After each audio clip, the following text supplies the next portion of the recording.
Breaking news Tirumala గోశాల చుట్టూ fight continue అవుతూనే ఉంది. టీటీడీ మాజీ చైర్మన్ భూమన వర్సెస్ టీటీడీ మధ్య పంచ్లు పేలుతున్నాయి. ఆరోపణలు విమర్శలతో హీటెక్కిస్తున్నాయి. ఈ వివాదంలో తాజాగా ఈవో కూడా ఎంటర్ అయ్యారు. భూమన ఆరోపణలకు కౌంటర్ ఇస్తూనే గత 5 ఏళ్లలో గోశాల పరిస్థితి దుర్భరంగా ఉండేదని ఆరోపించారు. అప్పటి డైరెక్టర్ హరినాథ్ రెడ్డి హయాంలో విజిలెన్స్ ను కూడా గోశాలలోకి అనుమతించలేదని గుర్తు చేశారు. ఈ వ్యాఖ్యలకు భూమన కౌంటర్ ఇచ్చారు. ఈవో రాజకీయాల్లోకి రావాలంటూ సెటైర్స్ వేశారు. టీటీడీలో 2000 మంది తన శ్రేయోభిలాషులున్నారని చెప్పారు. టీటీడీ చైర్మన్ ఈవో కార్యాలయాల్లోనూ తన మనుషులున్నారని, ఏం జరిగినా తెలుస్తుందంటూ బాంబు పేల్చారు భూమన.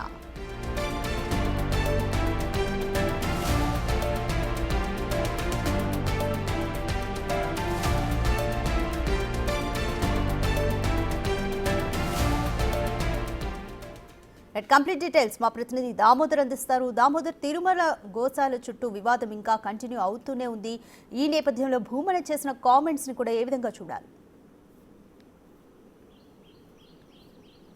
రాధిక, తిరుపతిలోని గోశాలలో గత 3 నెలలుగా వరుసగా 100 ఆవులు మరణించాయంటూ మాజీ టీటీడీ చైర్మన్ భూమన్ కరుణాకర్ రెడ్డి చేసిన ఆరోపణలతో వాతావరణం వేడెక్కింది. ఆ తర్వాత టీటీడీ చైర్మన్ ఏదైతే బీఆర్ నాయుడుతో పాటు అదేవిధంగా టీటీడీ పాలక మండలి సభ్యుడు భానుప్రకాష్ రెడ్డి తీవ్ర స్థాయిలో ఏదైతే భూమన మీద ఆగ్రహం వ్యక్తం చేశారో, దీంతోపాటు భూమన అసలు హిందువే కాదు, అతను ఏ విధంగా టీటీడీకి చైర్మన్ చేశాడంటే పరిస్థితిని మనం ఊహించుకోవచ్చు అన్నారు. అదేవిధంగా ఏదైతే గోశాల డైరెక్టర్గా పనిచేసిన హరినాథ్ రెడ్డిని తొక్కిసలాట ఘటన నుంచి రక్షించుకోవడానికి ఇలాంటి చర్యలకు పాల్పడ్డాడు. అసలు తొక్కిసలాట కూడా 2000 మంది ఒక చోట గుంపుగూడితే తొక్కిసలాట జరగడానికి కనీసం ఖచ్చితంగా కుట్ర కోణం ఉంటుంది. ఈ కుట్ర వెనుక ఏదైతే భూమన్ కరుణాకర్ రెడ్డి ఉన్నాడంటూ ఆరోపణలు చేసిన పరిస్థితి. తాజాగా ఏదైతే నిన్న మీడియా సమావేశంలో టీటీడీ ఈవో శ్యామలరావు మాట్లాడుతూ 43 ఆవులు గత 3 నెలలుగా మరణించాయి. అంతకు మునుపు ఏదైతే వైసీపీ ప్రభుత్వ హయాంలో డైరెక్టర్గా ఉన్న హరినాథ్ రెడ్డి అత్యంత నిర్లక్ష్యంగా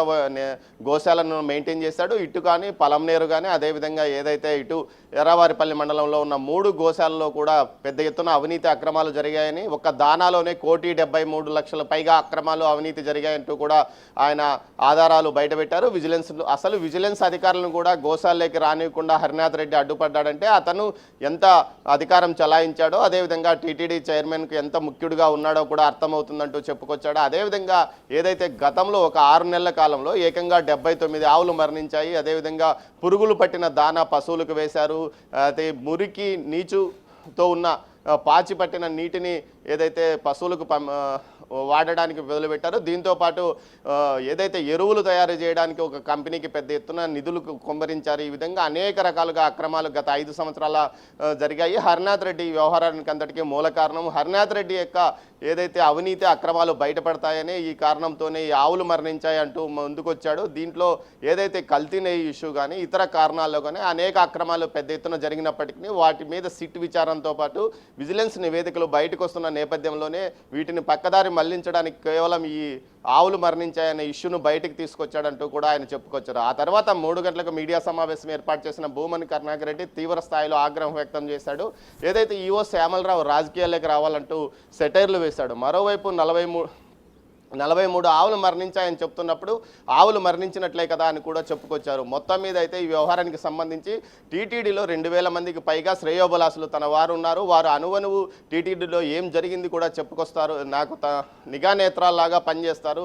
అసలు టీటీడీ చైర్మన్, ఈవో, అదేవిధంగా అడిషనల్ ఈవో కార్యాలయంలో కూడా తన మనుషులు ఉన్నారంటూ కూడా హెచ్చరికలు జారీ చేసిన నేపథ్యం. మొత్తం మీద అయితే గత 10 నెలలుగా ఏదైతే టీటీడీలో క్షేత్రస్థాయిలో బదిలీలు చేయకపోవడంతో పాటు గతంలో ఏదైతే గత ప్రభుత్వం నియమించిన డిప్యూటీ ఈవోలుగా కొంతమంది వచ్చిన డిప్యూటీ కలెక్టర్లను ఇప్పటి వరకు బదిలీ చేయకపోవడంతో పాటు ఇక్కడున్న సమాచారం మొత్తం అక్కడికి వెళ్తుందని తెలుస్తుంది. దీంతో పాటు ఏదైతే గోవులు మరణించాయని ఏదైతే ఇటు టీటీడీ చైర్మన్ భూమన్ కరుణాకర్ రెడ్డి మాట్లాడిన తర్వాత కనీసం ఖండన కూడా సూటిగా ఇవ్వలేని పరిస్థితిలో టీటీడీ ఉందా అంటూ సీఎంఓ ఆగ్రహం వ్యక్తం చేసిన తర్వాతనే పూర్తిగా యాక్టివ్ అయ్యారు. దీంతోపాటు టీటీడీలోని కొంతమంది ఉద్యోగులు ఇప్పటికీ ఇక్కడ నుంచి సమాచారం చేరవేస్తున్నారంటూ కూడా టీటీడీలో కొంతమంది ఆందోళన ఆగ్రహం వ్యక్తం వ్యక్తం చేస్తున్న పరిస్థితి. మొత్తం మీద అయితే ఇది ఇంత రాజకీయంగా మరింతగా ముదిరింది. గోశాలలో అయితే గతంలో పెద్ద ఎత్తున అక్రమాలు జరిగాయంటూ అక్కడ పనిచేస్తున్న కార్మికులు కూడా మీడియా సమావేశంలో చెప్పుకొచ్చారు. ముఖ్యంగా హరినాథ్ రెడ్డి తన 5 సంవత్సరాల కాలంలో అనేక అక్రమాలకు పాల్పడ్డాడు. ఏకచక్రాధిపత్యంగా అక్కడ అతను ఇష్టానుసారం వ్యవహరించాడు. ఆవులను ఏమాత్రం పట్టించుకోలేదంటూ కూడా చెప్పుకొచ్చారు. దీంతో పాటు దానా కొనుగోలు ఉమామహేశ్వర రెడ్డి అనే వ్యక్తి ద్వారా చేశారు. అదేవిధంగా ఏదైతే పేడ నుంచి బయోకెమికల్ ఎరువులు తయారు చేయడానికి కూడా కాంట్రాక్ట్ అతనికే ఇచ్చారు. ఇష్టారాజ్యంగా వ్యవహారం నడిచిందంటూ కూడా చెప్పుకొచ్చారు. మొత్తం మీద చూస్తే ఏదైతే టీటీడీ మాజీ చైర్మన్ భూమన్ కరుణాకర్ రెడ్డి ఈ విషయంలో తాను సాధువులతో కలిసి పోరాటం కొనసాగిస్తానంటూ కూడా నిన్న చెప్పుకొచ్చారు. మొత్తం మీద ఈ ఇష్యూ మరింతగా ముదిరే అవకాశం ఉంది. ఈరోజు టీటీడీ పాలక మండలి సభ్యుడు భానుప్రకాష్ రెడ్డి ఈ విషయం మీద ఏదైతే పోలీసులకు ఫిర్యాదు చేయడానికి 10:30కి ఎస్పీ కార్యాలయానికి వెళ్తానని కూడా ప్రకటించాడు. ఏదైతే గతంలో అటు సోషల్ మీడియాతో పాటు ఇతర మీడియాల్లో భూమన్ కరుణాకర్ రెడ్డి టీటీడీ చైర్మన్గా ఉన్నప్పుడు చేసిన అవకతవకలతో పాటు ఈ అనవసరంగా ఆరోపణలు చేయడము, మార్ఫింగ్ చేసిన ఫోటోలను బయటపెట్టి వాటి ద్వారా రాజకీయ లబ్ధి పొందడానికి ప్రయత్నిస్తున్నాడు. ఈ విషయాల మీద అతని మీద క్రిమినల్ కేసు నమోదు చేయాలని తాను ఎస్పీని కలవబోతున్నానంటూ చెప్తున్నాడు. మొత్తం మీద ఈ విషయం మరింతగా ముదిరే అవకాశం ఉందని చెప్పవచ్చు. Radhika. Right, thank you Damodar.